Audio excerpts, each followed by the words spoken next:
Hello everyone, how are you doing? This is MD Tech here with another quick tutorial. In today's tutorial, I'm going to show you guys how to resolve if your graphics card is not being detected issue on your Windows computer. So this could definitely be a frustrating issue, and in today's tutorial, I'm going to show you guys how to hopefully resolve it without too much of a hassle. And we're going to go ahead and jump right into it. And we're going to start off by opening up the start menu. Type in msconfig exactly as it appears on my screen. Best match should come back with system configuration. Go ahead and just open that up.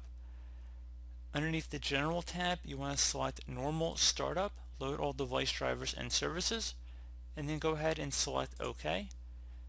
Restart your computer and then attempt to check for driver updates through Device Manager, or if you want to go online and search for your AMD or NVIDIA graphics card driver package, so there might be an automatic utility that you might use to download and install drivers.